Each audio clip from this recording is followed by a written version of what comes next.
Hello guys, this is Crypto Tutorial Channel at patuloy po na nag-update sa inyo paano tayo kumita sa online. So guys, ngayon ang aking ituturo sa inyo paano ba natin mag-bind ng address dito kay Satoshi Apps. So ang una natin gawin guys, so punta tayo dito sa Me, dito. Click natin yan, then dito click natin dito, yung parang arrow. Yan.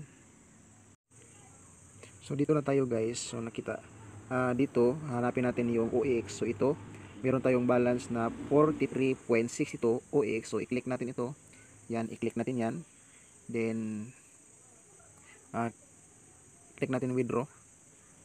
Pagkatapos click natin link wallet. So saan ba natin kunin yung address na ating ilagay dito? So punta tayo guys sa MetaMask. So unang-una dito tayo sa dito tayo guys sa Facebook. So, then, click natin search dito guys, search OEX contract address. Kunin natin yung contract address ni OEX. So, ito, meron nag-post. So, ito ang contract address ni OEX. So, copy natin yan. Then, ang ating gagawin, paste natin dito at kunin natin ito. Ito lang ang kailangan natin. Cut natin yan. Then, punta tayo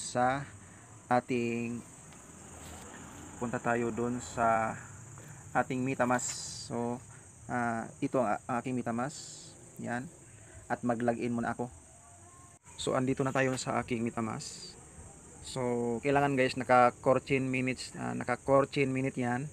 Then kapag wala pa kayong core dito, wala pa kayong OEX, katulad nito wala pa ang OEX, so ang ating gawin, click natin itong import token at dapat naka core chain minute, tapos import token, tapos i-paste natin dito yung ating kinuha kanina na OEX contract address. Click natin dyan, tapos nakalagay dyan OEX, tapos this token decimal 18, and click natin itong import. Click import. So nandito na guys, OpenX network.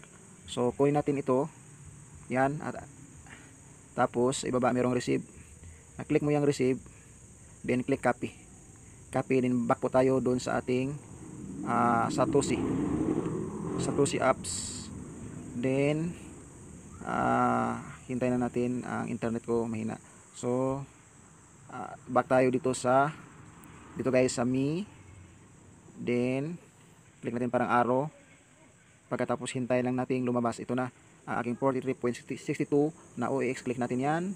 Okay, click natin itong withdraw. So click withdraw, click link withdraw address, then i-paste natin dito guys, paste natin dito, yan yung kinapin natin sa MetaMask. Then pan password guys, ilagay nyo dito. So pagkatapos nalagay niyo na yung pan password, asset password, so click mo lang OX link withdraw address. Then guys, meron ditong facial verification sa akin guys. Tapos na pa ako, kaya wala na po itong verification. So sundin nyo lang guys, click mo lang confirm, tapos mag-send guys ng verification code sa email nyo. Click mo lang confirm, then pagkatapos submit mo lang, then pagkatapos guys mayroong facial verification, then confirm. Tapos na guys, yun lang. So sa akin guys, hindi pwede ipakita yung facial verification. So dito na lang ang aking tutorial guys. Sana nasundan at naintindihan nyo para po tayo magkapira dito ng libre. Sana po ay pumalo tayong lahat, at God bless sa ating lahat.